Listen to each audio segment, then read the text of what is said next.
Just when you thought you were safe, the Nindie no-nos start creeping back in, and they're after your family.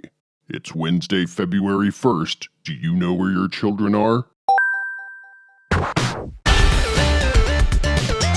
Greetings, citizens! I'm Jeff, and thanks for tuning in to Nindie Nation episode 174. We've got a bunch of great new releases to check out today, and they're all hitting the Nintendo Switch eShop through the week ending February 5th. Let me know down in the comments what stands out to you, and if you want to see any of today's games on our Nindies at Night stream, this Thursday at 10 p.m. Eastern. Now, we've got quite a few more games than usual this week, so go hit like and subscribe, and all of you just stop distracting me, because we've got work to do.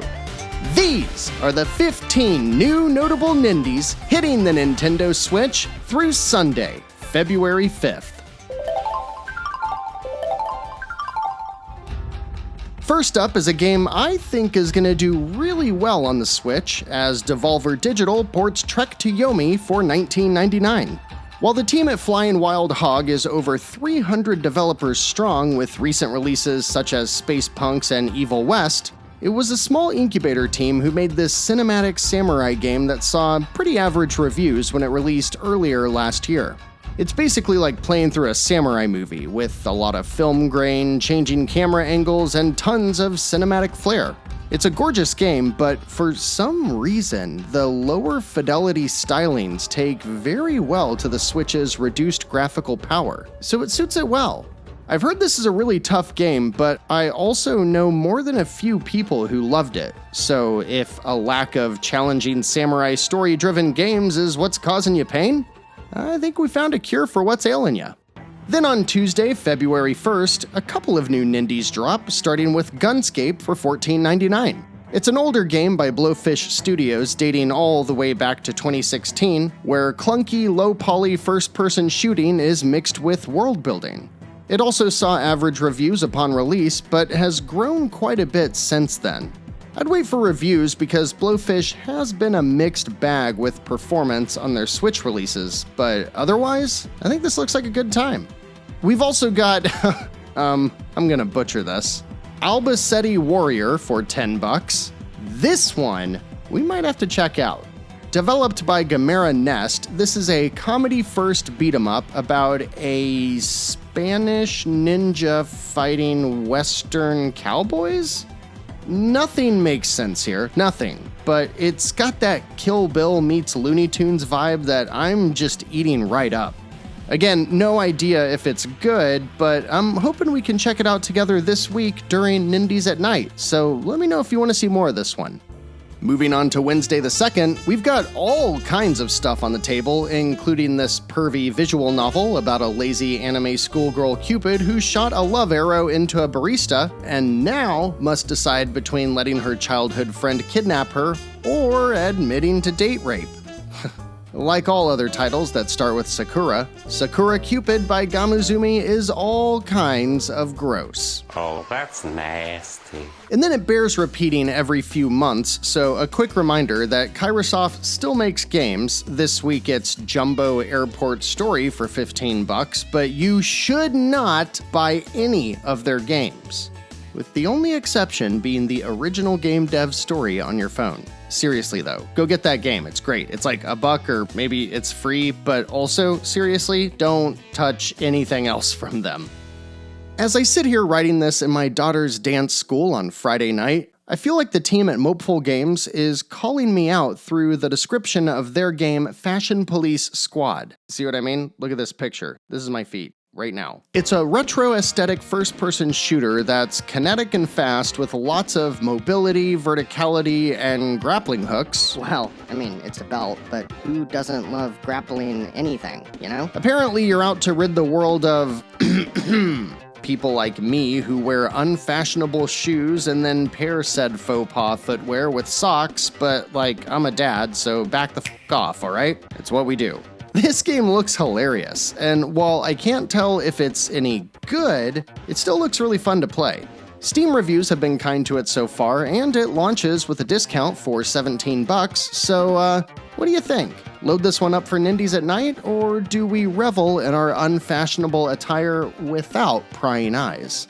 Then I guess what we should consider the big game for Wednesday is yet another game that skirts the line of what an indie game actually is, as the Pathless makes its way from PC and PS5 to the Switch for $40. And I've always been interested in this one. It's developed by Giant Squid, who previously released the excellent underwater adventure Abzu, and since release, it's seen really good reviews, with most people loving its big open environments where you kinda surf on your feet while picking off enemies with a bow and arrow. I'm sure some of you have already played this, so please sound off in the comments with what you thought about this latest weird atmospheric indie by Annapurna. You know, the masters of weird atmospheric indies. Look, I'm not recommending this game to anyone, but I have enjoyed some titles from Lady Frog! But this is just an endless mode in a WarioWare minigame, at least as far as I can tell. Spot the hole, hide in the hole before the sky falls. Great. Really though, the reason I'm writing about this game is because I wanted to make a joke about how it seems to be named after what happens when two nice young men meet at a bar, have a pleasant evening, and then one guy's diet of spicy burritos just happens to rear its head at the worst possible time, as Exit Man Deluxe launches for $4.99. And what happens after you exit Man Deluxe? Well, you drain us, of course! Jesus, what am I doing with my life? The slew of shoot-em-ups continues this week with the latest by Team Ladybug, who makes excellent games in general, usually of the Toho flavor, and it releases for $19.99. It's a rare horizontal shoot-em-up, as most of what we see are typically vertically oriented. Drain Us uses Ladybug's colorful, vibrant pixel art like we're used to, but with more of a sci-fi flair. Also, just like every other shmup, they claim that their big differentiator is something that allows you to absorb enemy bullets, which I swear I type that sentence at least once a week. Either way, it's getting great reviews, so it should be a pretty good time. So, is DBG a term, like a thing we should know as gaming aficionados? I think it must stand for deck building game. Yes? No? I mean, I think that's what they're going for with Active DBG Braves Rage, which is the 1.0 release of the deck building RPG that's been in early access for years from ISVR, which I'm told is a moniker for internet stars. Now I'm all kinds of confused. I really like the interface in this game though. Everything is very easy to read and understand with bold lines and bright colors, and it seems like a pretty cool take on the, DBG. There's 9 different characters who have a bunch of classes and evolutions, and there's over 300 cards, and in an attempt to be accessible to all types of gamers, there's over 20 difficulty settings, which is cool because these games can be really fun, but also really hard to get into.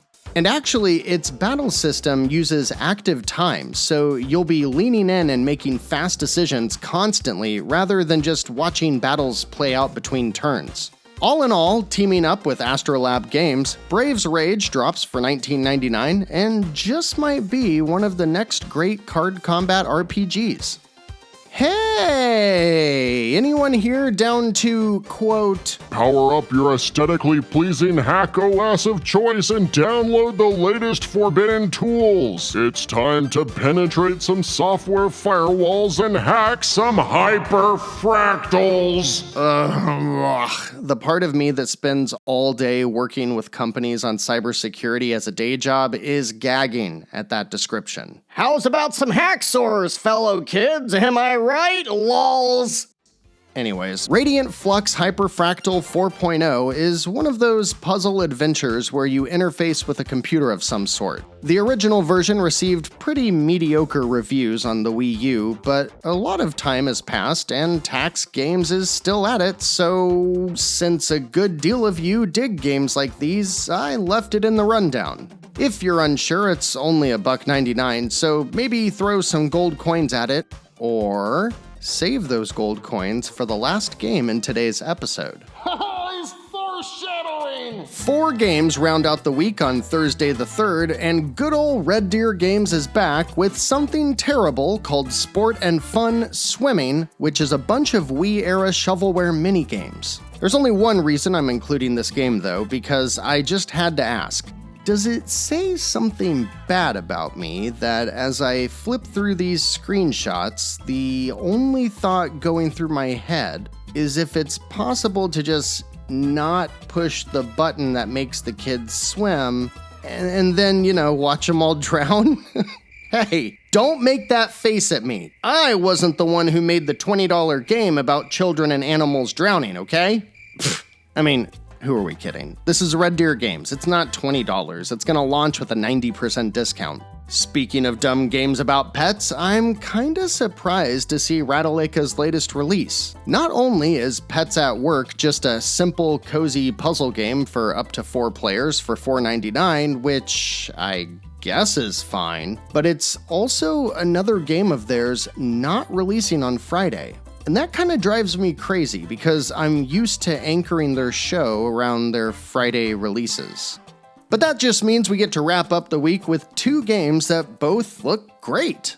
Helvetica is not the most popular font of the 2010s, that would be Helvetica. Rather, it's a 2D character action game by Quaqua, who's partnered with Red Art Games and Rainy Frog! The art style has that watercolor look reminiscent of Vanillaware games, but without as much depth or budget, which is understandable, as Quaqua is only a team of 3. The music is composed by Dale North, whom I love, so I'm sure the soundtrack's killer, and the maps shown in screenshots make it look like it's a Metroidvania. A really cool part of Helvetica, though, is how it encourages you to try different runs or New Game Plus attempts, as each time it does, the rooms and power-ups are redistributed. So if you enjoy your first go with the game, the next run should be a fairly new experience. Add in 3 characters to play as and multiple skill trees to develop, and we've got an adventure with a ton of replay value. Personally, I'll be watching reviews for this one like a hawk, but I might just dive in regardless. It releases for $16.99, and don't you worry your little faces, citizens. I've already inquired about a copy for us to check out together on Nindies at Night.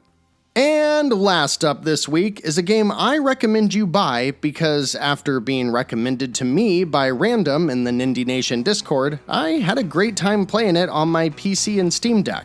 Plus, launching for only $1.99, I'm absolutely double dipping on Serifs Last Stand by Odd Giant. Now, I'm not exactly thrilled that it's published by Game Nacional! But hey, they release it with a 50% discount, so whatever. This is basically a 1-bit take on Missile Command that goes all in on the Nindie trifecta formula, complete with procedurally generated levels, roguelike mechanics, and RPG elements!